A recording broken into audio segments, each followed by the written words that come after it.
A ruthless rancher drags a limping Mustang through the rain, tying it to a weathered post in an abandoned field. The once majestic horse, now just skin and bones, hangs its head in defeat as thunder rolls across the darkening sky. But what the rancher doesn't know is that this broken creature was once Crown Thunder, the most celebrated racing champion of the Southwest.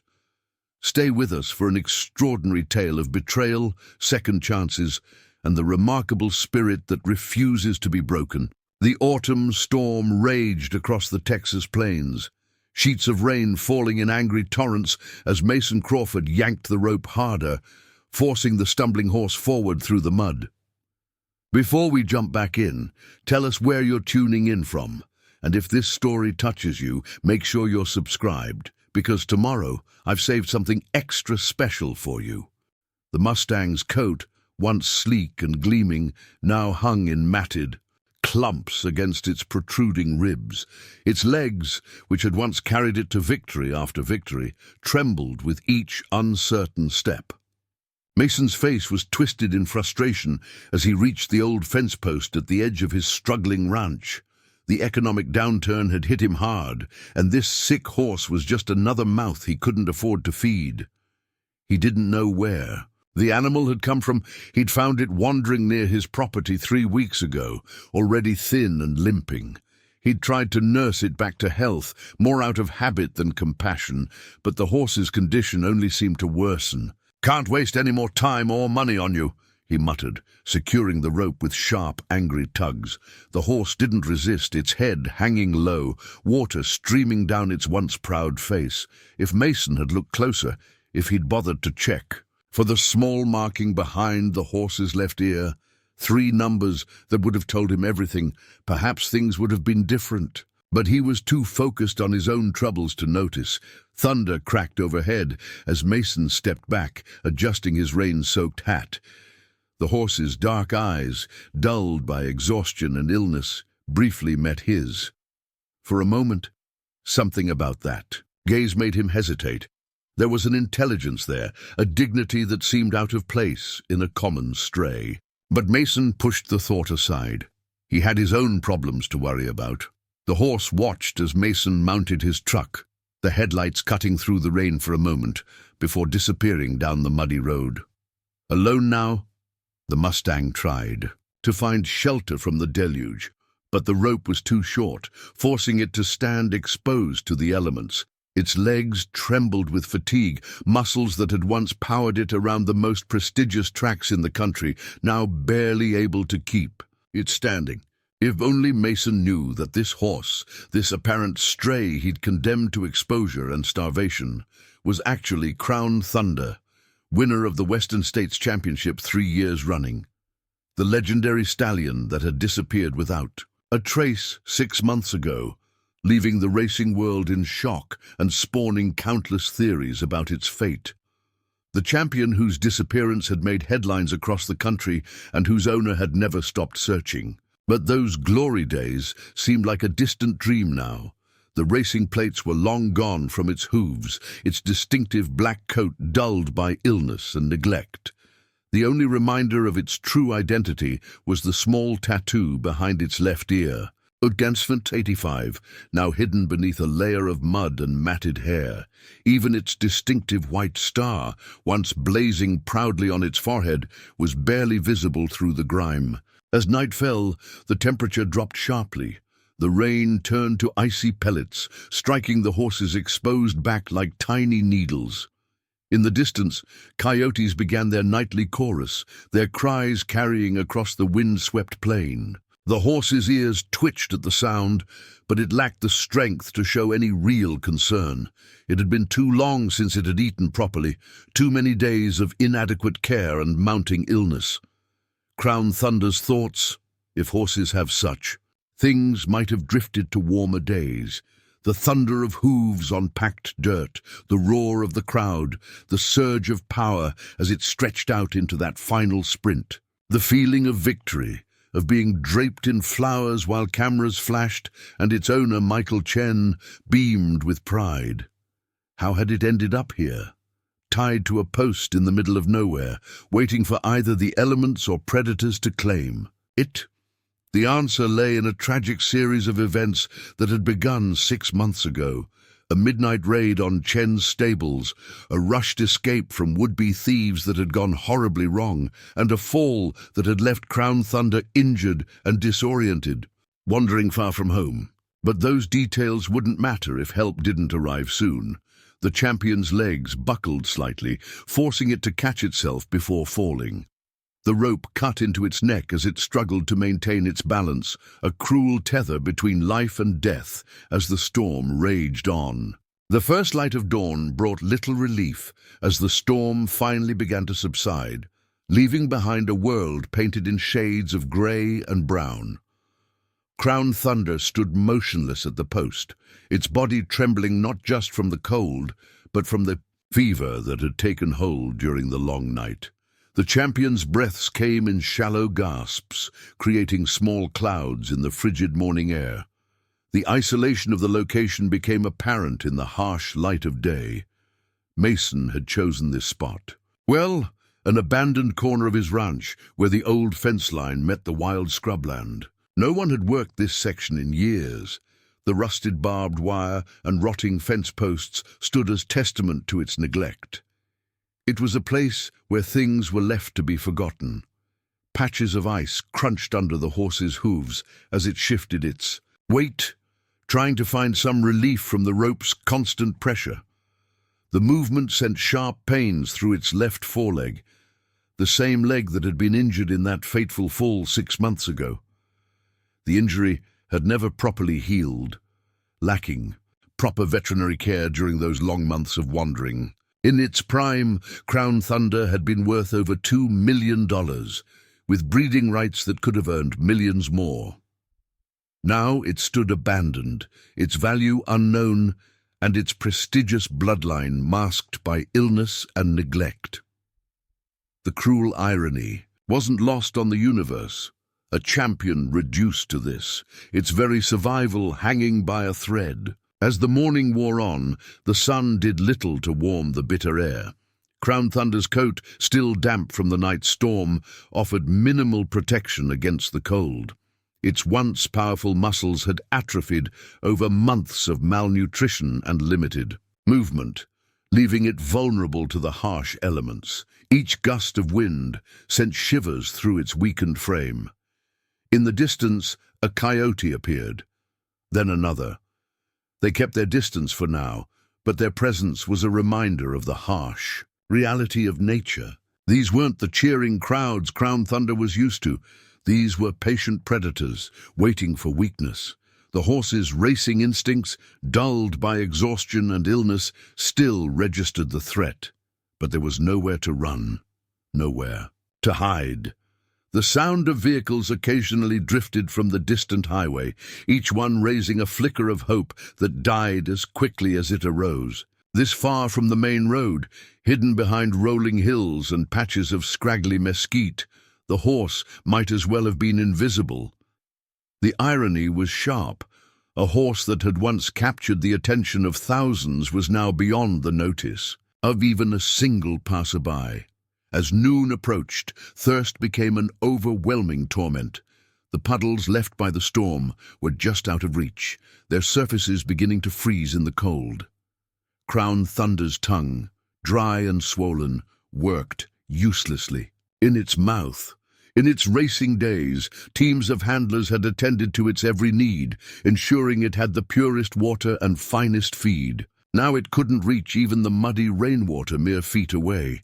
The champion's thoughts, clouded by fever and dehydration, drifted between past and present.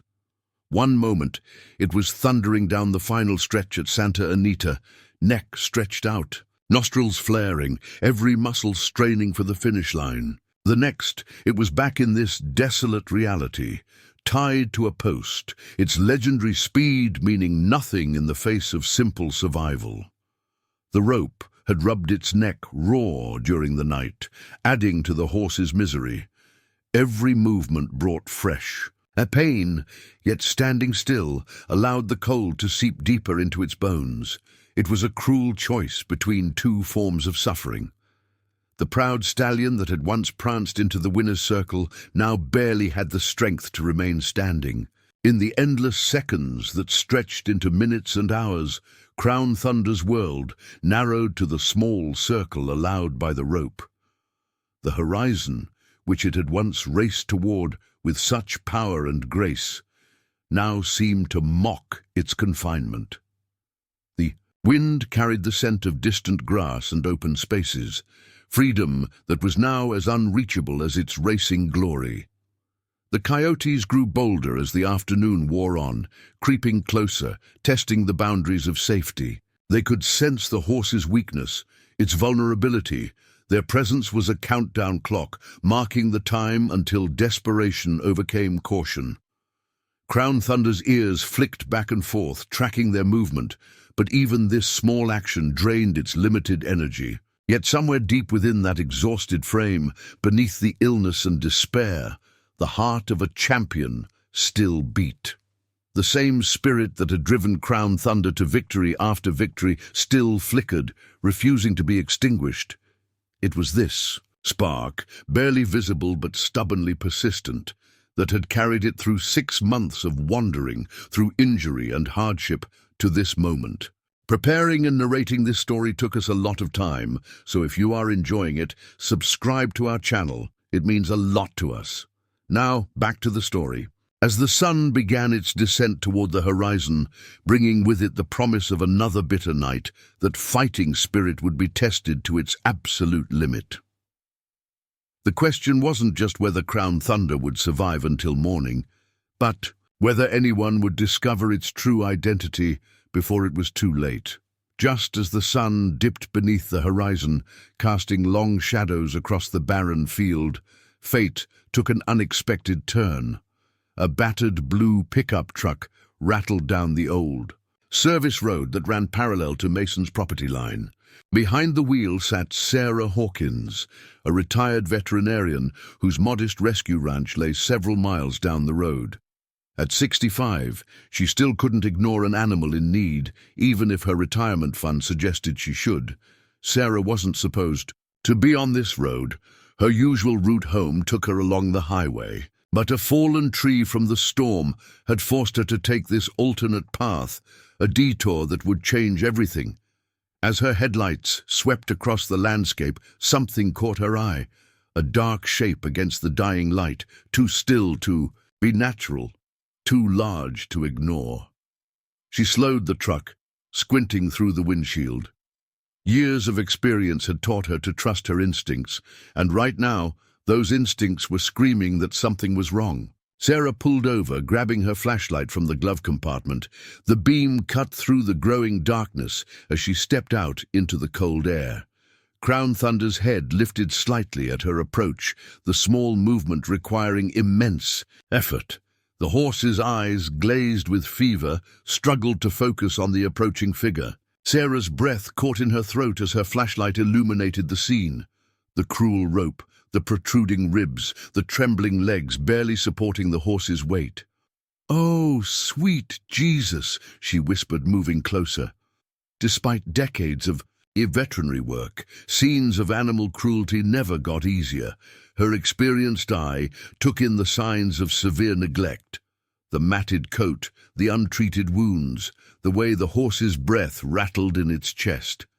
But there was something else, something that didn't quite fit with the picture of a simple abandoned horse. As she drew nearer, speaking soft words of comfort, Sarah noticed the horse's conformation. Even in its weakened state, there was an undeniable quality to its build. The fine-boned head, the deep chest, the powerful hindquarters that spoke of speed and endurance. This was no ordinary ranch horse. This was something special. Crown Thunder watched her approach, too weak to show fear or resistance. Sarah's gentle hands moved carefully over its body, assessing the damage. The rope had cut deep into its neck, leaving raw wounds that would need immediate attention.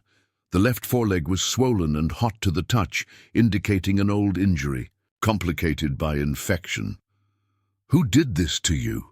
she murmured, anger coloring her voice. "And what's your story, beautiful?"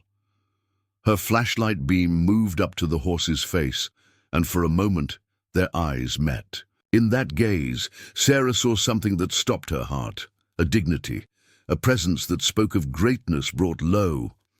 She'd worked with enough championship horses in her career to recognize that special quality. The coyotes had retreated when Sarah arrived, but their howls still echoed in the distance. The temperature was dropping rapidly, and ice was beginning to form on the puddles around them. Sarah knew she had to act fast. The horse wouldn't survive another night in these conditions. With practiced efficiency, she returned to her truck and grabbed her emergency medical kit. It wasn't much, but it would have to do until she could get the horse to proper shelter. As she cut through the rope with her utility knife, Crown Thunder swayed dangerously, its legs threatening to buckle. "Easy now, easy," Sarah soothed, supporting the horse's head. She pulled out a small bottle of emergency electrolytes and somehow managed to get some into the horse's mouth. It wasn't much, but it might help provide the strength needed for what came next. The challenge would be getting the horse into her trailer, which was thankfully attached to her truck. Sarah always kept it hitched these days, having learned long ago that emergencies rarely announced themselves in advance. But Crown Thunder could barely stand, let alone walk the 30 feet to the trailer. As she contemplated her options, Sarah's flashlight beam caught something on the horse's neck, a patch where the matted hair had fallen away. She moved closer, pushing aside the tangled mane, and there it was, a small tattoo, partially obscured by dirt and inflammation, but still legible. 3 numbers that made her heart skip a beat. 785. Sarah's mind raced back to the newspaper articles she'd read months ago, the buzz that had swept through the racing community. Crown Thunder, the legendary champion, vanishing without a trace. Could it be? She looked again at the horse's face, trying to imagine it cleaned up, restored to health. The white star would be there, hidden under layers of dirt and neglect.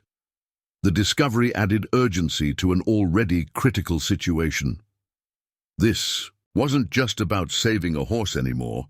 This was about recovering a living legend. But first, they had to survive the night, and that meant getting Crown Thunder to safety before the temperature dropped any further, or the coyotes grew bold enough to attack.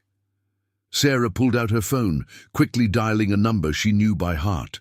"Tom? It's Sarah. I need your help out on the old Mason property line. Bring the portable sling and all the blankets you can find. And Tom, hurry. I think I just found Crown Thunder." The next hour unfolded in a blur of desperate activity. Tom Barrett's truck arrived with its headlights cutting through the darkness, throwing harsh shadows across the frozen ground. At 70, Tom was technically retired from his work as a large animal veterinary technician, but like Sarah, he could never turn away from an animal in need. The sight that greeted him made him forget all about his arthritic knees and bad back. "Dear Lord," he breathed, taking in the scene illuminated by their combined truck lights. Sarah had managed to get a light emergency blanket over Crown Thunder's shivering frame, but the horse's condition was shocking even to Tom's experienced eyes. He'd worked with racehorses for decades before retiring, and something about this, one's bearing, even in its weakened state, struck a chord of recognition. "Look at the tattoo, Tom." Sarah directed her flashlight beam to the horse's neck. "Tell me I'm not seeing things." Tom leaned in close, squinting through his bifocals. His sharp intake of breath confirmed Sarah's discovery. 785. "Sarah, this is him. This is really him. Crown Thunder." His voice cracked with emotion. "I watched this horse win at Santa Anita 2 years ago. How did he end up here?" They worked quickly, efficiently, falling into the rhythm of decades of partnership. Tom had brought the portable sling, a crucial piece of equipment for moving injured large animals. Setting it up around Crown Thunder was a delicate operation. The horse was so weak that any wrong movement could send it crashing to the ground. "Easy, big fellow," Tom murmured as they worked. "You're among friends now." Crown Thunder stood unnaturally still, as if knowing these humans represented its last chance at survival. Its breath came in shallow gasps, creating small clouds in the freezing air. The fever burning through its body created an unsettling contrast to the icy temperature. Sarah administered a careful dose of emergency medications, just enough to help with pain and inflammation without risking further complications. "We need to get him warm and hydrated," she said, her professional demeanor masking her growing concern. "The trailer's heated, but this move has to be perfect. We won't get a second chance." They positioned their trucks to create a windbreak, using the headlights to illuminate their work. The portable sling, a complex arrangement of straps and supports, would help distribute Crown Thunder's weight and prevent collapse during the short but crucial journey to the trailer. Every movement was calculated, every step planned. "On my count," Sarah directed, taking position at Crown Thunder's head while Tom manned the support ropes. The first step was the hardest.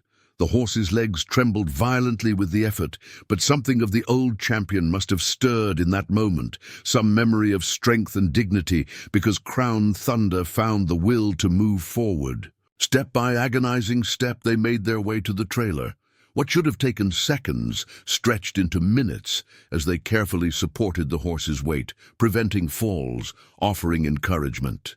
Crown Thunder's breath came in ragged gasps, its nostrils flaring with effort. Sweat began to mat its coat despite the freezing temperature, a dangerous sign of the fever raging through its system. Finally, after what seemed like hours, they reached the trailer. Getting Crown Thunder inside was another delicate operation, but the heated interior provided immediate relief from the biting wind. Sarah and Tom worked quickly to secure the horse, positioning supports to help it remain standing during the journey. Multiple blankets were layered over its shivering frame. "I'll call ahead to the clinic," Tom said, pulling out his phone. "Dr. Martinez owes me a favor. She'll meet us there." Sarah nodded, already climbing into the truck's cab. Every minute counted now. The champion's survival hung by a thread, and the next few hours would determine everything. As they pulled away from the abandoned field, Sarah's mind raced with questions. How had Crown Thunder ended up here? The racing world had been searching for months. Rewards had been offered, investigations launched.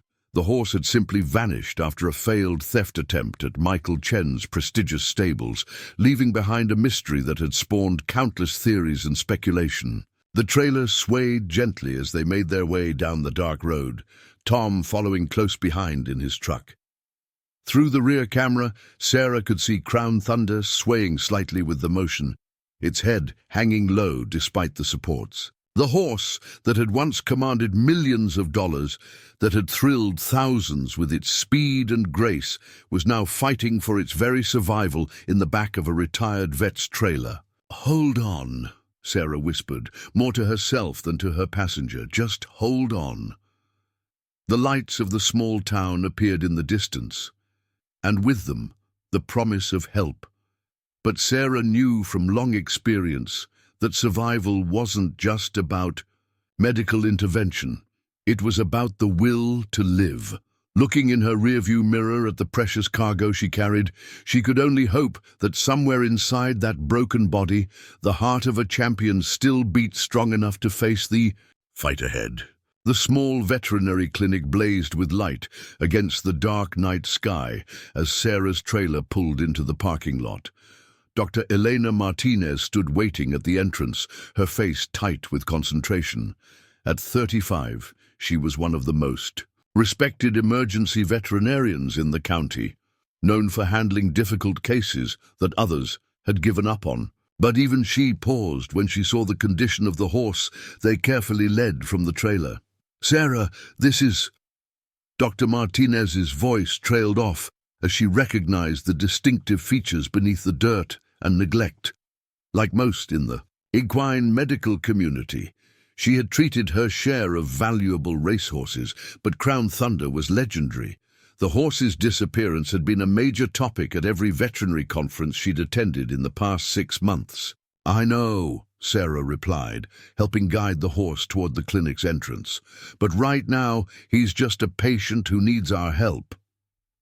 The sling system was still supporting much of Crown Thunder's weight as they maneuvered him through the doors. The horse's legs trembled with each step, his breath coming in short, painful gasps. The examination room had been prepared in advance. Warm air circulated through the space, and an array of medical equipment stood ready. Dr. Martinez worked quickly, her experienced hands moving over Crown Thunder's body, while Sarah and Tom maintained their supporting positions. The initial readings were alarming: dangerously high fever, severe dehydration, compromised lung function. "Start him on IV fluids immediately," Dr. Martinez ordered, already preparing the first of many treatments. "And get some warm blankets. He's hypothermic." Despite the fever, her skilled fingers probed the swollen left foreleg, drawing a weak flinch from Crown Thunder. "This infection is severe. We'll need to culture it, start aggressive antibiotics." Hours passed in a blur of activity. Blood was drawn for testing, wounds were cleaned and treated, medications were carefully administered. Crown Thunder stood through it all with an eerie stillness, as if understanding that these humans represented his last chance at survival. Only his eyes, still glazed with fever but somehow alert, followed their movements. "The damage to his neck from the rope is extensive," Dr. Martinez noted, gently cleaning the raw wounds. "But I'm more concerned about his lungs. Listen to this." She placed her stethoscope against Crown Thunder's chest, allowing Sarah and Tom to take turns listening to the concerning crackling sounds. "He's developing pneumonia between that and the leg infection." She didn't need to finish the sentence. They all knew the odds. Even for a horse in peak condition, pneumonia was dangerous. For one as weakened as Crown Thunder, it could be fatal. The next 24 hours would be critical. Sarah stayed through the night, refusing to leave, despite Dr. Martinez's assurances that she would call if anything changed. She sat on a stool near Crown Thunder's head, occasionally speaking soft words of encouragement. The champion's breathing remained labored, but the IV fluids were slowly beginning to take effect, bringing a bit more life to his dull eyes. Around dawn, Tom returned with coffee and news. He'd made some calls, reaching out to contacts in the racing world. "Michael Chen is on his way," he reported, handing Sarah a steaming cup.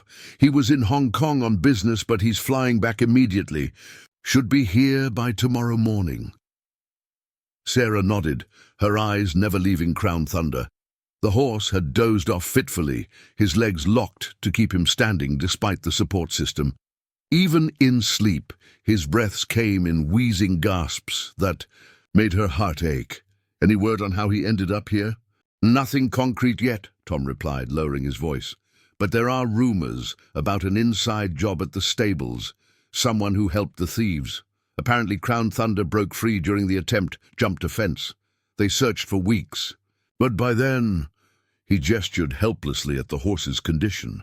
Dr. Martinez returned with the first round of blood test results, her expression grave. "The infection is in his bloodstream," she reported. "We're starting him on the strongest antibiotics we have, but with his system so compromised." She paused, choosing her words carefully. "The next 12 hours will tell us a lot." Crown Thunder's ears twitched at their voices, his eyes opening slightly. Sarah reached out to stroke his nose, feeling the heat of fever still burning strong. Somewhere beneath the illness and exhaustion, beneath the matted coat and protruding ribs, the heart of a champion still beat. The question was whether that heart had enough strength left for one more race, this time against death itself. As the morning sun began to paint the clinic windows with pale light, Crown Thunder shifted slightly, turning his head towards Sarah. For a moment, his eyes cleared, and she saw in them the same fierce spirit that had carried him to victory so many times before. It was a look she'd seen in other critical cases, not resignation to fate, but a determination to fight. "That's it," she whispered, gently stroking his neck. "You show them what champions are made of." The morning unfolded in a series of critical moments as Crown Thunder fought for survival. Dr. Martinez had set up around-the-clock monitoring, checking vital signs every 30 minutes. The champion's temperature continued to spike dangerously high, despite their aggressive treatments, and his breathing remained labored, each breath a visible struggle against the pneumonia taking hold in his lungs. Sarah maintained her vigil, moving only when necessary to help with treatments. She'd seen enough critical cases to recognize the delicate balance between intervention and allowing the body to fight on its own terms. Crown Thunder's will to live was strong, but his weakened body was struggling to keep up with the battle, raging within. By mid-morning, news of Crown Thunder's discovery had begun to spread through the local equine community. Dr. Martinez's phone rang constantly with calls from reporters and racing officials, but she deflected them all. "My priority is my patient," she stated firmly, ending yet another call. "The media circus can wait." Tom arrived with more detailed information about the events leading to Crown Thunder's disappearance. "The police never closed the case," he reported, keeping his voice low as he shared coffee with Sarah. "Turns out there was a new stable hand, someone who'd only been there a few weeks. He disappeared the same night as the attempted theft. They think he disabled the security systems." Crown Thunder stirred at their voices, his ears flicking weakly. The IV fluids had helped somewhat with his dehydration, but his eyes remained dull with fever. The infection in his leg had begun to respond to the antibiotics, the swelling reducing slightly, but the pneumonia was proving more stubborn. "His white blood cell count is still climbing," Dr. Martinez noted during her midday examination, her face creased with concern. "The antibiotics aren't working as quickly as I'd hoped." She adjusted the medication dosage carefully, walking the fine line between aggressive treatment and overwhelming Crown Thunder's already taxed system. Sarah watched as the vet worked, noting how Crown Thunder seemed to trust Dr. Martinez's touch despite his obvious discomfort.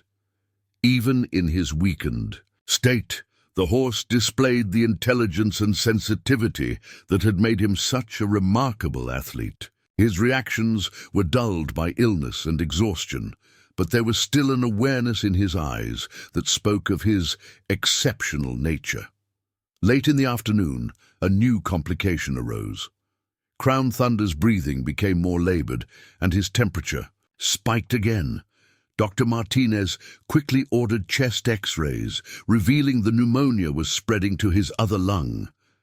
"We need to be more aggressive," she decided, quickly adjusting the treatment plan. "But his system may not be strong enough to handle it." Sarah helped as they administered the new medications, speaking softly to Crown Thunder throughout the procedure.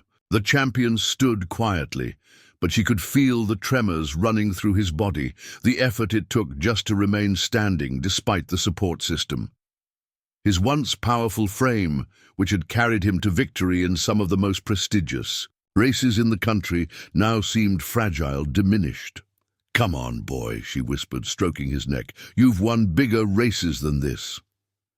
Crown Thunder's ear flicked toward her voice, and for a moment his eyes seemed to clear. He turned his head slightly, pressing his muzzle against her hand in a gesture that brought tears to her eyes. It was a small movement, but it carried enormous significance, a sign that the fighting spirit within hadn't been extinguished. As evening approached, Tom returned with news that Michael Chen's private jet had landed. The owner of Crown Thunder was rushing to the clinic, having cut short his business trip the moment he received word of his champion's discovery. "He's bringing his own veterinary team," Tom reported. "They should be here within the hour." Dr. Martinez nodded, professional enough to welcome the additional expertise despite the implicit challenge to her care. "Good," she said, reviewing Crown Thunder's latest vital signs. "The more resources we have, the better his chances." She paused, then added quietly, "He's fighting hard. But this next night will be crucial. Sarah continued her vigil as darkness fell once again. Crown Thunder had developed a concerning pattern, seeming to stabilize for short periods before experiencing sharp declines. Each decline taxed his reserves further, making it harder for him to rally.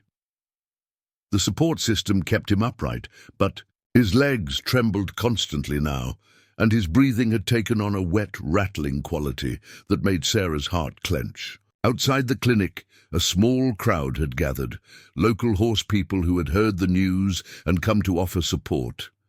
They stood quietly in the parking lot, their presence a testament to the impact Crown Thunder had had on the racing world. Many held phones, sharing updates on social media, spreading the word that the lost champion had been found, though his fate still hung in the balance. Inside, in the quiet examination room, Sarah watched as Crown Thunder battled through another fever spike. His coat was dark with sweat, his sides heaving with each labored breath. But there was something in his bearing, even now, that spoke of greatness. Champions, she had learned over her long career, weren't just made by their victories. They were defined by their ability to face adversity with courage, to fight when others would surrender. As the clock ticked toward midnight, Sarah heard cars pulling into the parking lot. Michael Chen and his team had arrived. The next few hours would determine everything. Crown Thunder had survived 6 months of wandering, injury, and neglect. Now he faced his greatest challenge yet, and Sarah could only hope that the heart of a champion would prove strong enough for this final race against time. Michael Chen burst through the clinic doors with an energy that belied his 16-hour flight. At 45, the successful businessman had made his fortune in technology before turning to horse racing, but nothing in his carefully tailored appearance suggested the exhaustion of international travel. His eyes went immediately to Crown Thunder, and for a moment his composed demeanor cracked. "Oh, God," he whispered, taking in the sight of his once magnificent champion. Chen had last seen Crown Thunder at his peak, muscled, gleaming, proud. The contrast with the skeletal, fever-ridden horse before him was heartbreaking. Behind him, his private veterinary team quietly filtered into the room, led by Dr. James Wilson, one of the most respected equine specialists in the country. Dr.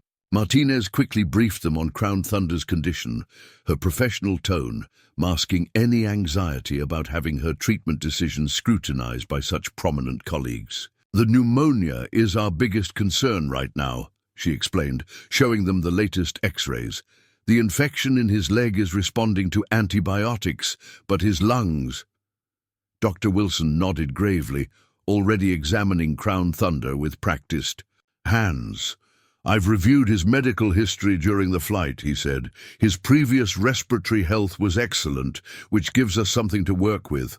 But this level of systemic infection, combined with the severe malnutrition—" He trailed off, his expression concerned. Chen moved closer to Crown Thunder's head, reaching out tentatively. The horse's eyes, glazed with fever, seemed to focus for a moment in recognition. Despite everything, despite the months of separation and suffering, some part of Crown Thunder remembered. He shifted slightly toward his owner's touch, drawing a shaky breath that seemed to carry both relief and exhaustion. "I never stopped looking," Chen said softly, his voice thick with emotion. "We had search parties out for months, followed every lead, every rumor." He turned to Sarah, who still maintained her position near Crown Thunder's shoulder. "How did you find him?" Sarah explained the circumstances. The storm, the detour, the desperate scene by the fence post. As she spoke, Chen's expression darkened. "Mason Crawford," he said, the name coming out like a curse. "We'll deal with him later. Right now." He turned to the medical team. The champion's famous spirit began to show itself in small ways. His ears would prick forward with interest when someone entered the room, and his eyes, though still dulled by medication, tracked movement with increasing awareness. These subtle, Signs of engagement were noted and celebrated by the medical team, each one a testament to his will to live. Local media had gathered outside the clinic, held at bay by security Chen had hired. The story of Crown Thunder's discovery and fight for survival had captured public attention, generating headlines across the country. The racing world was particularly invested, with messages of support pouring in from owners, trainers, and fans. Worldwide. "There's already talk about his comeback," Chen mentioned to Sarah one evening, his voice thoughtful. "People asking when he'll race again, if he'll return to competition." He stroked Crown Thunder's neck gently. "But that's not what matters now. He's done enough, more than enough. This time it's our turn to carry him." Sarah understood. She'd seen too many valuable horses pushed too hard, too fast after injury or illness. Crown Thunder's racing days might be over, but his worth couldn't be measured in victories or prize money.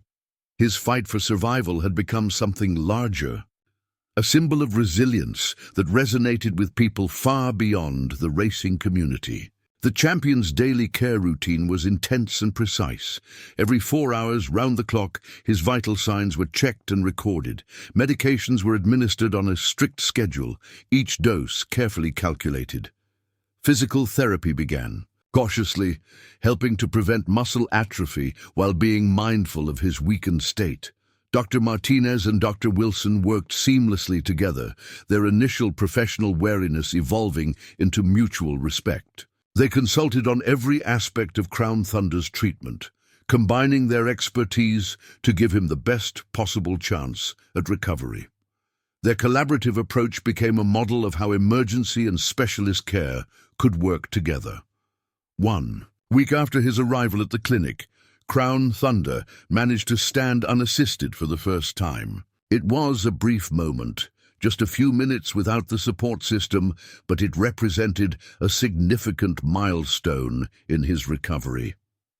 The medical team watched with held breath as the champion found his balance, his legs trembling but holding.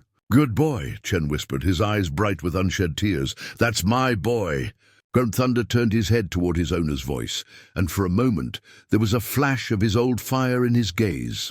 The champion was still there, buried beneath the illness and exhaustion, fighting his way back to the surface. Sarah, watching from the doorway, felt her own eyes filling. She'd seen many recoveries in her career, but there was something special about this one. Perhaps it was the dramatic circumstances of his discovery, or the way his story had touched so many people. Or perhaps it was simply the indomitable spirit of the horse himself, refusing to be defeated by cruelty and neglect. The road ahead would still be challenging. Crown Thunder's body had been severely compromised, and full recovery, if possible, would take months of careful rehabilitation. But as Sarah watched him standing there, somehow maintaining his dignity despite everything he'd endured, she knew he would face whatever came next with the same courage that had brought him this far. Outside the clinic, the sun was setting on another day of this remarkable journey. The small crowd of well-wishers that had maintained a constant vigil began to disperse, but their prayers and hopes remained. Crown Thunder, the champion who had disappeared into darkness only to fight his way back to the light, had become more than just a valuable racehorse. He had become a symbol of survival, of the unbreakable spirit that refuses to surrender, no matter how desperate the odds. The next major milestone in Crown Thunder's recovery came 2 weeks after his arrival at the clinic. The morning began, like any other, with the usual rounds of medication and monitoring, but something was different in the champion's demeanor. His eyes, clearer now as the fever had finally subsided, held a spark of his old determination. Dr. Wilson noticed it, first during the morning examination. "His lung sounds are significantly improved," he reported, sharing a meaningful look with Dr. Martinez, "and the blood work shows the infection is finally under control." They had been waiting for this moment, when treatment shifted from fighting for survival to beginning real rehabilitation. The decision was made to let Crown Thunder try walking on his own, properly this time, in the small paddock behind the clinic. Chen paced nervously as they prepared for this crucial test. While the medical team stood ready to intervene if needed, Sarah took her position at Crown Thunder's head, speaking to him softly as they removed the last of the support systems. "Take your time," she murmured, holding his lead rope loosely. "No one's rushing you." The champion's ears flicked forward, showing interest in the world beyond the clinic doors for the first time in weeks. His steps were uncertain at first, his muscles weak from disuse, but there was purpose in his movement. The morning sun cast long shadows across the paddock as Crown Thunder took his first steps outside. The small crowd of clinic staff and well-wishers held their breath, watching as the champion tested his strength. His injured leg still showed signs of stiffness, but the severe swelling had subsided, allowing for more natural movement. After a few tentative steps, something remarkable happened. Crown Thunder lifted his head, his nostrils flaring as he caught the scent of fresh air and grass. For a moment, he looked exactly like the proud champion he had once been, his presence commanding despite his still gaunt frame. Then, defying everyone's expectations, he took several strong steps forward, pulling gently at the lead rope. "Steady," Sarah cautioned, but she couldn't keep the smile from her face. This was what they had been waiting for, not just physical improvement, but the return of his spirit. Chen watched from the fence, his hands gripping the rails tightly, his expression a mixture of joy and disbelief. Crown Thunder managed 10 minutes of gentle walking before fatigue set in, but it was enough to show everyone that the champion wasn't just surviving. He was fighting his way back. The medical team noted every aspect of his performance, already adjusting recovery plans to account for his improving strength. Later that afternoon, as Crown Thunder rested in his stall, Chen received news that caused him to punch the air in triumph. "They found them," he announced to Sarah and the medical team. "The thieves, the ones who tried to steal him that night. The stable hand who helped them, turned himself in, told them everything." The story that emerged filled in the missing pieces of Crown Thunder's ordeal. The attempted theft had gone wrong from the start, with the champion fighting against his captors. In the chaos, he'd broken free and jumped the stable fence, but had injured his leg in the landing. Disoriented and hurt, he'd wandered for days before the injury and exhaustion took their toll. "He never gave up," Chen said softly, watching his horse doze. Even then, he was fighting. The story of Crown Thunder's escape and survival only added to his legend, but for those who had helped save him, it was the daily signs of his recovering spirit that meant the most. Physical therapy sessions became more intensive as Crown Thunder's strength returned. The champion approached each challenge with the same determination that had made him a racing legend. Hydrotherapy was introduced to help rebuild his muscle strength without stressing his healing leg, and specialized exercises helped restore his coordination and balance. Sarah continued to visit regularly, even though the critical phase of Crown Thunder's recovery had passed. She had formed a special bond with the champion, one that went beyond caregiver and patient. He would nicker softly when she entered his stall, a sound that grew stronger as his health improved. The media attention never fully died down, but Chen managed it carefully, allowing only occasional updates through official channels. The focus remained where it belonged, on Crown Thunder's recovery. The champion's story had touched something in people's hearts, becoming a symbol of resilience and the power of second chances. As the weeks progressed, Crown Thunder's coat began to regain its shine, and his ribs became less prominent as he slowly put on weight. The strange twist of fate that had led to his discovery, a storm, a detour, and Sarah's trusted instincts, seemed almost miraculous in retrospect. His survival and recovery defied the odds at every turn.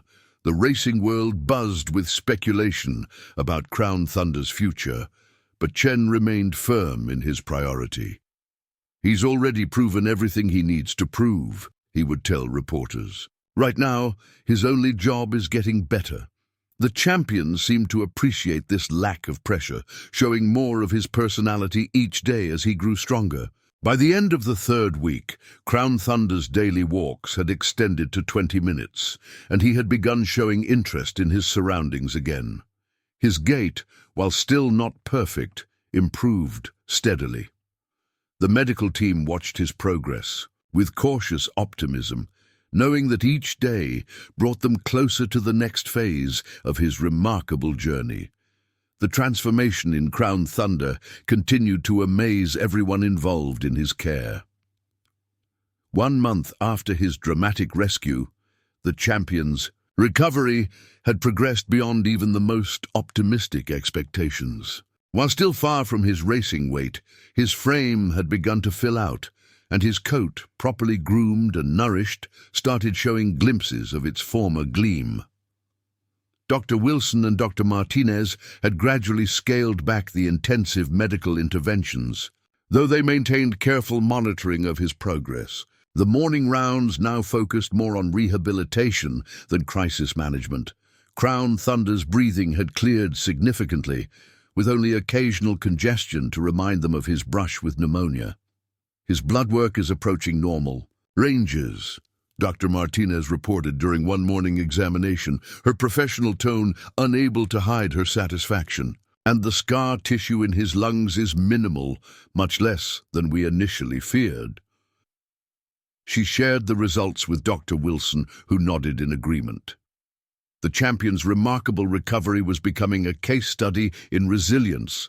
Sarah had scaled back her constant presence, but still visited daily, usually during Crown Thunder's morning exercise sessions.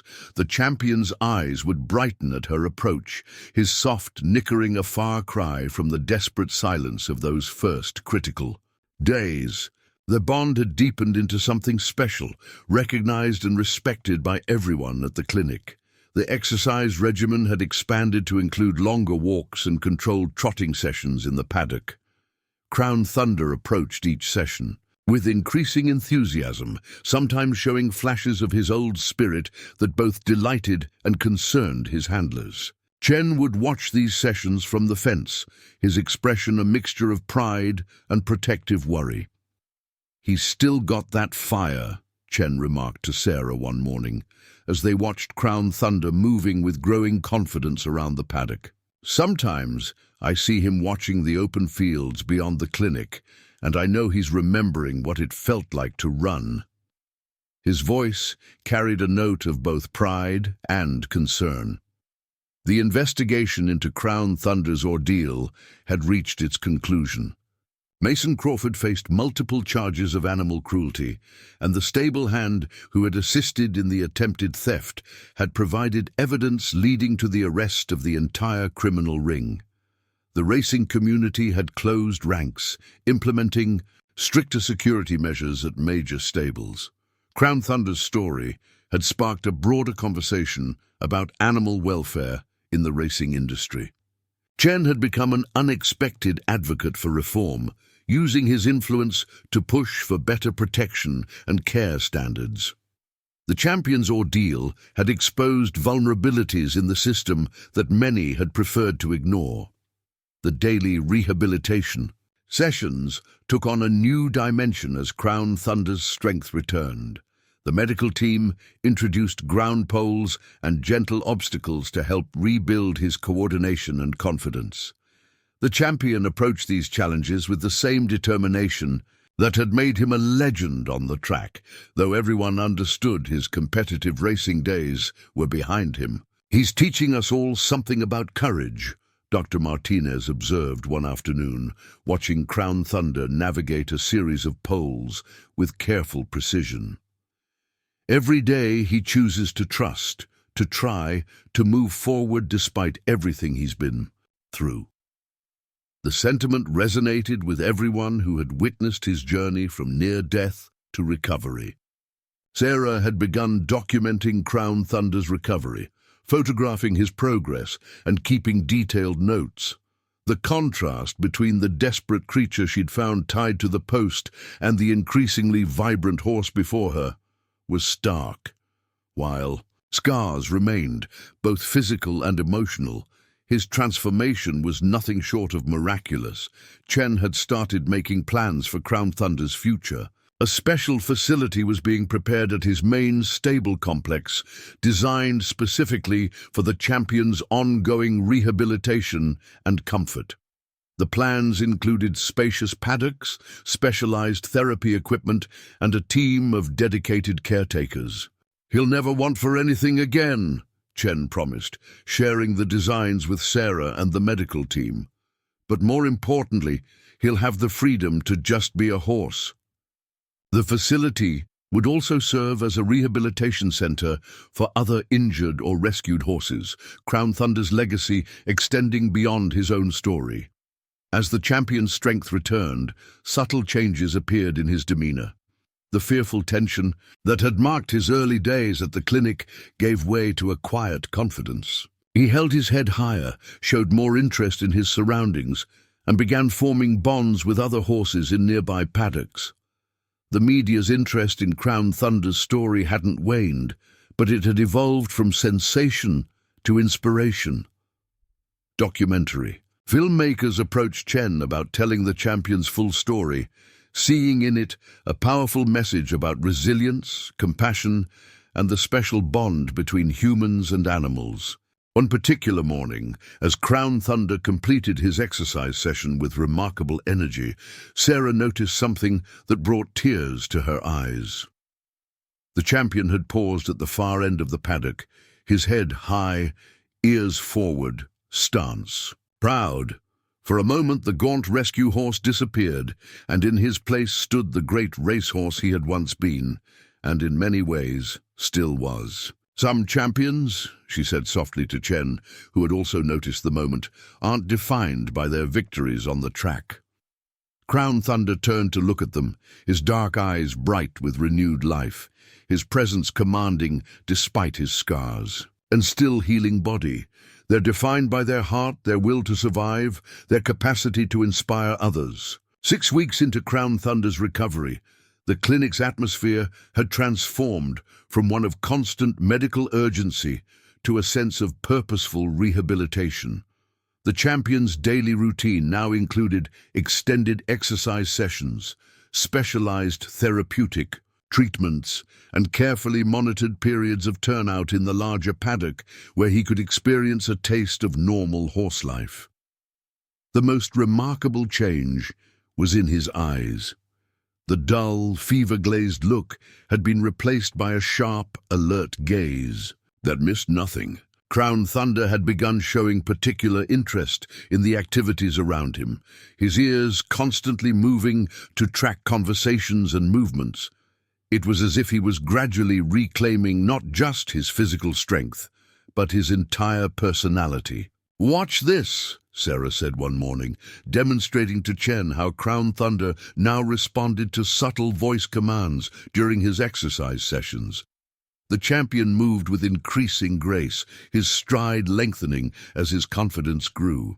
While he would never regain the explosive speed that had made him a racing legend, his movement carried a different kind of dignity now. Dr. Wilson had begun preparing detailed documentation of Crown Thunder's recovery for veterinary journals. "His case is unprecedented," he explained, while reviewing the latest medical data. "Not just the severity of his condition when found, but the remarkable nature of his recovery. The implications for treating similar cases could be significant." The rehabilitation process had entered a new phase, focusing on building stamina and muscle tone. Hydrotherapy sessions in the clinic's special pool allowed Crown Thunder to work his muscles without putting excessive strain on his healing leg. The champion had taken to these sessions with surprising enthusiasm, seeming to understand their purpose in his recovery. Chen spent hours each day at the clinic, often working remotely from his makeshift office while keeping an eye on Crown Thunder's progress. His presence had a visible effect on the champion's demeanor. There was a special kind of trust between them now, deeper perhaps than even in their racing days. "He's teaching me patience," Chen admitted to Sarah one afternoon, watching Crown Thunder explore his paddock with careful curiosity. In racing, everything is about speed, about pushing for that extra fraction of a second. But this recovery, it's showing me the value of taking things slowly, of appreciating each small victory. The news about Mason Crawford's case had sparked widespread reforms in the local farming community. Anonymous tips had led to inspections of other properties, revealing similar cases of neglect. The racing industry had also taken notice, implementing stricter protocols for tracking and protecting valuable horses. Crown Thunder's story had become something of a legend in veterinary circles.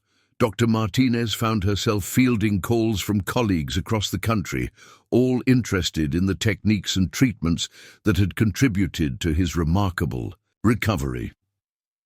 She and Dr. Wilson had begun collaborating on a comprehensive paper documenting their approach.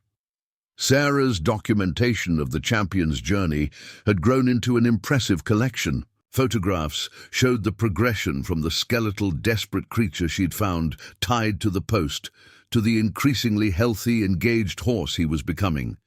Each image told part of a story that seemed almost impossible to believe. The changes in Crown Thunder's physical appearance were striking. His coat had regained much of its shine, and while still leaner than in his racing days, his frame had filled out significantly. The wounds on his neck had healed, leaving scars that would always tell part of his story, but they were no longer angry and raw. During one particularly successful therapy session, Crown Thunder surprised everyone by breaking into a spontaneous canter in the paddock. It wasn't the powerful gallop of his racing days, but there was a freedom in his movement that brought tears to more than a few eyes. He pulled up after a few strides, but the moment had shown everyone that his spirit remained unbroken. Chen's plans for the rehabilitation facility had expanded, inspired by Crown Thunder's journey. The designs now included a state-of-the-art veterinary clinic specifically equipped for treating severe cases of equine neglect and injury. Crown Thunder's legacy would live on in the horses that would find healing there. The media attention had evolved into something more meaningful than mere sensationalism. Educational programs had begun using Crown Thunder's story to teach children about animal welfare and the importance of compassion. His journey from abandoned champion to symbol of resilience resonated with people far beyond the racing world. "He's becoming something more than a racehorse," Dr. Martinez observed, watching Crown Thunder interact gently with a young therapy horse in the adjacent paddock. "He's becoming a teacher, showing us all what's possible when we don't give up on someone, no matter how desperate things seem." The champion's daily progress continued to exceed expectations. Physical therapy sessions that had once left him exhausted now energized him. His interest in his surroundings had expanded to include protective concern for other horses in rehabilitation, earning him the nickname the Professor among clinic staff. As the sun set on another day of recovery, Sarah stood with Chen watching, Crown Thunder grazing peacefully in his paddock. The champion lifted his head occasionally to survey his domain, his bearing regal despite his scars. He was writing a new chapter in his story, one that had nothing to do with finish lines or victory wreaths, but everything to do with the triumph of spirit over adversity. 2 months after his rescue, Crown Thunder's story reached a significant milestone. The medical team had gathered for a comprehensive evaluation of his progress, and the results exceeded everyone's expectations. The champion's blood work had stabilized, his lung function had returned to near normal levels, and his injured leg, while bearing permanent scarring, had healed remarkably well. "It's time to consider the next phase," Dr. Wilson announced during the morning rounds, his voice carrying a note of both pride and caution. "He's ready to leave the clinic." The statement hung in the air, weighted with significance. For everyone involved in Crown Thunder's care, the clinic had become more than just a medical facility. It had been a sanctuary where a miracle of recovery had unfolded. Chen had been preparing for this moment, finalizing details at the new rehabilitation facility. The complex, which they had named Thunder's Haven, was designed to bridge the gap between medical care and long-term recovery. State-of-the-art therapeutic equipment shared space with natural paddocks and carefully planned turnout areas. Sarah found herself experiencing unexpected emotions about the transition. She'd known this day would come, had helped plan for it, but the prospect of Crown Thunder leaving the clinic stirred something deep within her. The champion seemed to sense her mood, gently nudging her shoulder with his nose during their morning walk. "He'll need a familiar face during the transition," Chen said, watching their interaction. "Would you consider taking a position at Thunder's Haven? We're building a team of specialists, and your experience with his case would be invaluable." The offer caught Sarah by surprise, though perhaps it shouldn't have. Her bond with Crown Thunder had become an integral part of his recovery story. The champion's final days at the clinic took on a ceremonial quality. Staff members who had witnessed his journey from near death to recovery came to say their goodbyes. Crown Thunder received each visitor with the quiet dignity that had become his trademark, his eyes bright with recognition and intelligence. Dr. Martinez performed one last thorough examination, documenting every aspect of his condition. "When you first arrived," she said softly to Crown Thunder, running her hands along his now healthy flanks, "I wasn't sure you'd survive the night. Now look at you." The champion stood quietly under her examination, a far cry from the desperate creature who had been carried into the clinic 2 months earlier. The morning of the transfer dawned clear and cool. A specially equipped trailer waited in the clinic parking lot, its interior padded and climate-controlled. Crown Thunder's traveling kit included detailed medical records, emergency supplies, and specific instructions for maintaining his rehabilitation program. Loading him into the trailer proved surprisingly simple. Crown Thunder walked up the ramp with careful confidence, trusting the humans who had brought him back from the brink of death. Chen led him personally, speaking soft words of encouragement, while Sarah watched from nearby, ready to assist if needed. The journey to Thunder's Haven took just over an hour. Crown Thunder traveled well, his occasional nickering suggesting curiosity rather than distress. The trailer wound through the countryside, passing the very area where Sarah had found him that stormy night, a coincidence that didn't go unnoticed by those who knew the full story. Thunder's Haven exceeded everyone's expectations. The facility sprawled across 50 acres of gently rolling pasture, its buildings designed to blend harmoniously with the landscape. The rehabilitation complex included covered walking areas, a hydrotherapy pool, and specially designed stables with extra-wide aisles and rubber flooring. Crown Thunder's private paddock offered a view of the entire valley, with shade trees and a small pond. It connected to larger pastures where, eventually, he would be able to interact with other horses. The medical barn nearby housed equipment that matched or exceeded what had been available at the clinic. As they led Crown Thunder to his new home, Chen shared his vision for the facility's future. "This isn't just about one horse anymore," he explained.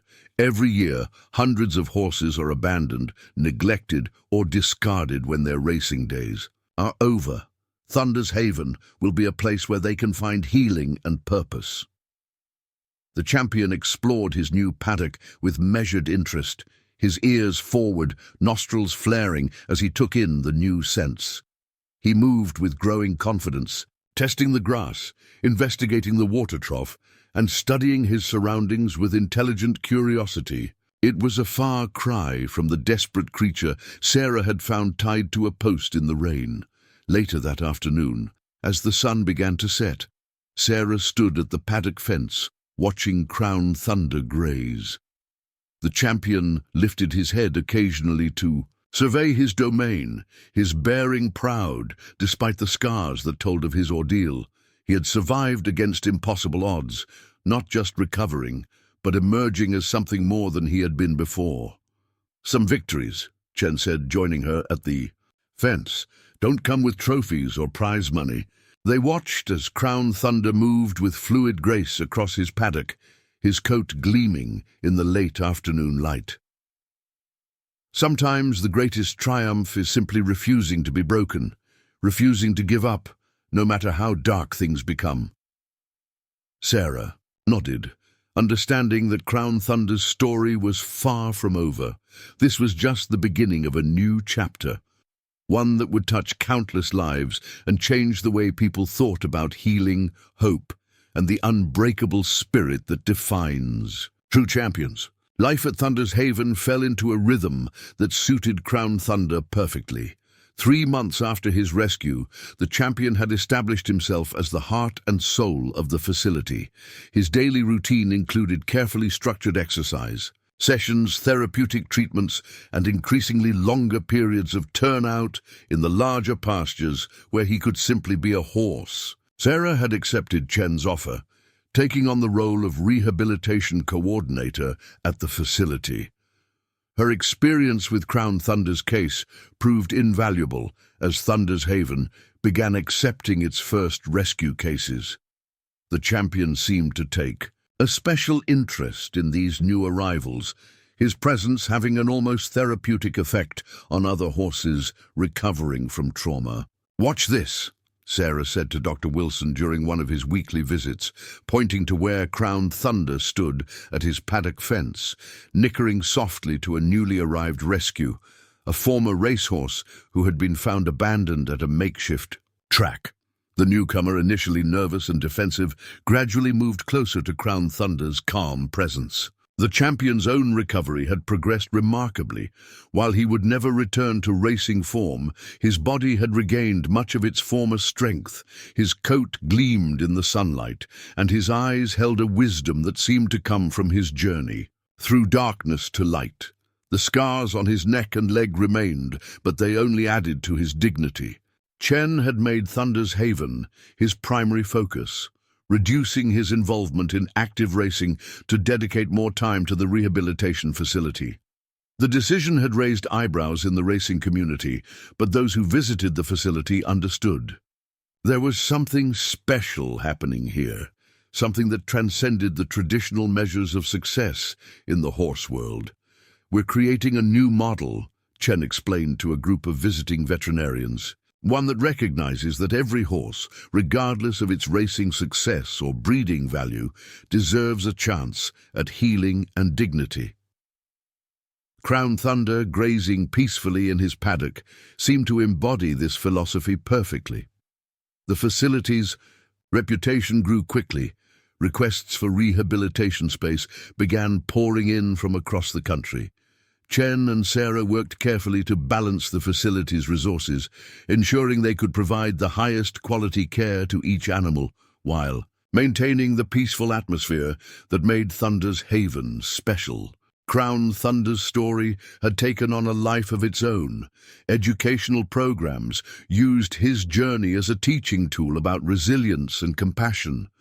Veterinary students visited to learn about the innovative rehabilitation techniques that had contributed to his recovery. But perhaps most importantly, his presence offered hope to those facing seemingly impossible situations.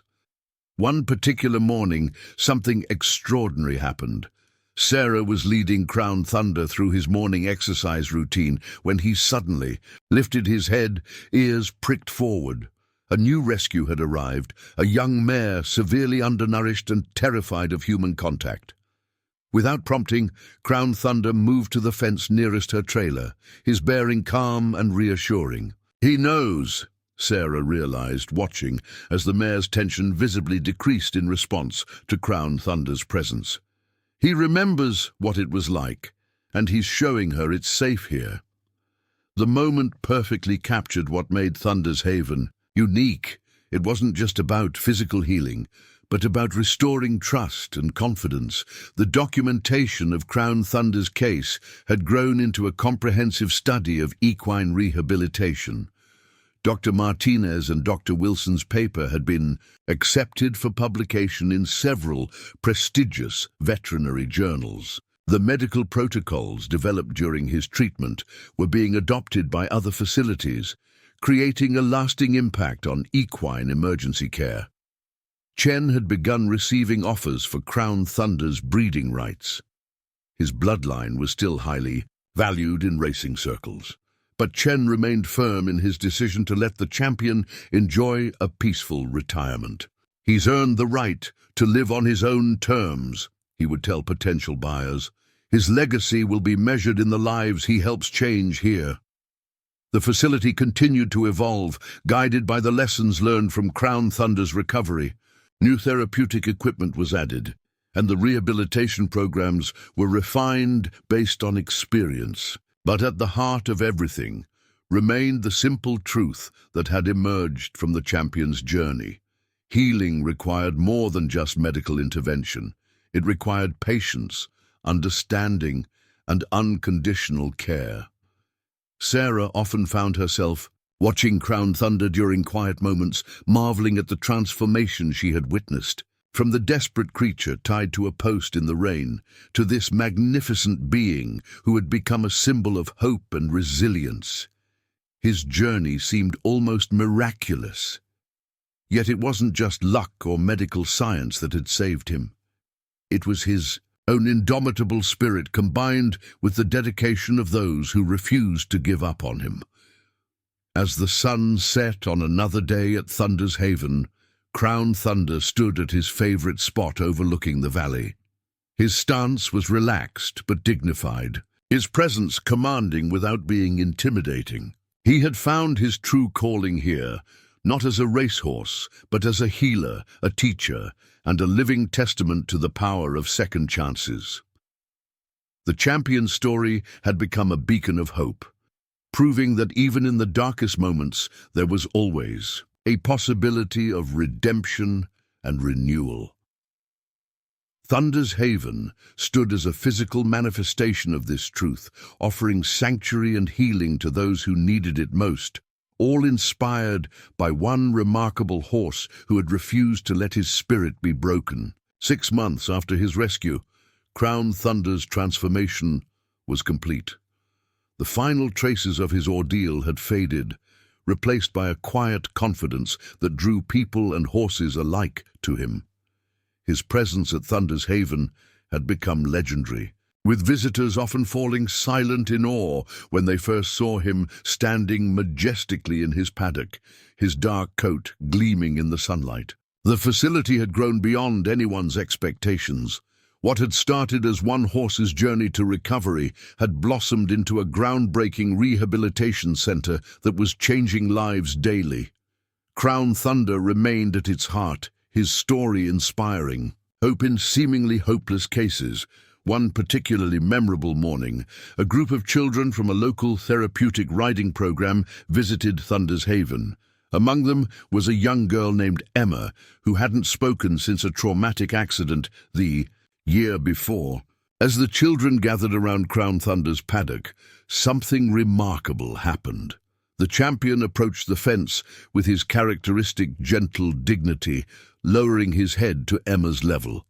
The girl, who typically shied away from any interaction, slowly reached out to touch his nose. Then, to everyone's amazement, she whispered, "Beautiful." It was her first word in over a year. "He has a way of healing broken spirits," Sarah observed to Chen, watching as Crown Thunder stood perfectly still, allowing Emma to stroke his neck. "Sometimes I think that's why he survived, because he had a greater purpose to fulfill." The champion's patience with vulnerable visitors, whether human or equine, seemed to support this theory. Thunder's Haven had become a model for equine rehabilitation centers worldwide. Veterinarians and animal welfare specialists regularly visited to study their methods. The protocols developed during Crown Thunder's recovery had been refined and expanded, creating a comprehensive approach to healing that addressed both physical and emotional trauma. Chen had fully embraced his new role as an advocate for animal welfare. His speeches at racing industry events no longer focused on winning times and breeding values, but on responsibility and compassion. Crown Thunder's story had given him a powerful platform, and he used it to push for meaningful reforms in horse racing and breeding practices. The facility's success had led to an expansion of its programs. In addition to rehabilitation services, Thunder's Haven now offered educational workshops, veterinary internships, and therapeutic riding sessions. Each program was carefully designed to maintain the peaceful atmosphere that made the facility special. Sarah's role had evolved as well. She now supervised a team of rehabilitation specialists, sharing the insights gained from Crown Thunder's case. Her documentation of his recovery had become a valuable teaching tool, helping others understand the delicate balance between medical intervention and emotional healing. Crown Thunder's daily routine had settled into a comfortable pattern. His mornings began with gentle exercise sessions, followed by time in the larger pastures where he could interact with other horses. His afternoons were often spent overseeing the facility's newer arrivals, his calm presence helping to ease their transition. The champion had developed an uncanny ability to sense which new arrivals needed his attention most. He would stand at his fence, nickering softly to particularly distressed horses, sometimes spending hours quietly communicating in ways that humans couldn't fully understand, but could certainly appreciate. One afternoon, a severely traumatized stallion arrived at the facility. The horse had been rescued from an illegal racing operation and was virtually unapproachable. Crown Thunder's response was remarkable. He positioned himself in his paddock where the newcomer could see him, and over several hours demonstrated peaceful grazing and calm interaction with handlers. "He's showing him how to be a horse again," Sarah explained to amazed observers. "He remembers what it's like to be lost and afraid, and he's teaching from experience." Gradually, the traumatized stallion began mimicking Crown Thunder's behavior, taking the first steps toward recovery. The medical community continued to study Crown Thunder's case. His recovery had challenged several long-held beliefs about treating severe trauma in horses. Dr. Martinez and Dr. Wilson had expanded their original paper into a comprehensive book about integrated equine rehabilitation, with Crown Thunder's story at its center. Visitors to Thunder's Haven often commented on the special atmosphere that seemed to permeate the facility. There was a sense of peace and purpose that went beyond the physical structures and medical equipment. Much of this ambiance emanated from Crown Thunder himself, whose quiet strength and gentle dignity set the tone for everything that happened there. As the sun set on another successful day at Thunder's Haven, Sarah found Chen standing at Crown Thunder's paddock, watching the champion grazing peacefully. "You know," Chen said thoughtfully, "when I first got into racing, I thought success was all about winning. But he's taught me that true greatness isn't about crossing finish lines first. It's about helping others find their way back from darkness." Crown Thunder lifted his head at Chen's voice, his intelligent eyes meeting his former owner's gaze. In that moment, the bond between them seemed to transcend their shared past of racing glory. They had found a different kind of victory here, one measured not in trophies and purses, but in lives transformed and hope restored. The champion's legacy was no longer defined by his racing achievements, but by the countless lives he had touched. Through his journey from desperate survival to healing and purpose, Thunder's Haven stood as a testament to the power of second chances and the extraordinary capacity for healing that exists in all living beings. 1 year after his rescue, Crown Thunder's story reached a remarkable milestone. Thunder's Haven hosted a special celebration to commemorate not just his survival, but the hundreds of horses who had found healing at the facility during its first year of operation. The event drew visitors from across the country, including many from the racing industry who had followed the champion's journey. The transformation of the once desperate horse tied to a post in the rain to the majestic figure who now greeted visitors at Thunder's Haven seemed almost miraculous. Crown Thunder stood in his paddock that morning, his coat gleaming in the sunlight, his bearing regal but approachable.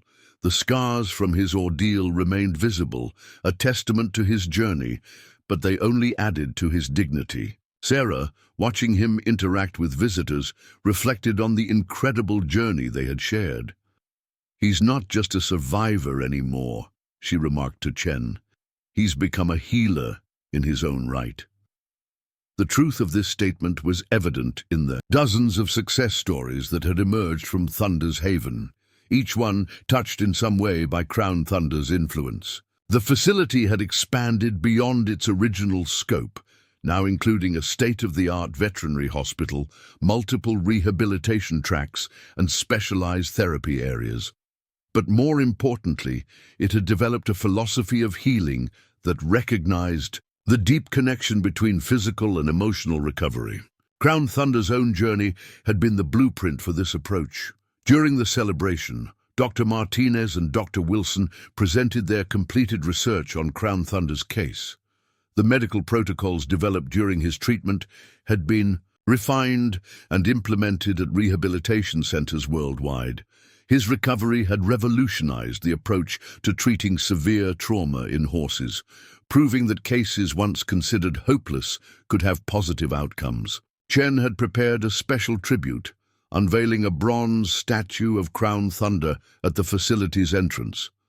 The sculpture captured the champion not in his racing days, but as he appeared now, head high, ears forward, embodying quiet strength and dignity. The plaque beneath it read, "Every end can be a beginning, every fall can lead to rising, every darkness can find light." The day's events included demonstrations of the facility's rehabilitation techniques with Crown Thunder himself, participating in a gentle exercise session that showed his remarkable recovery.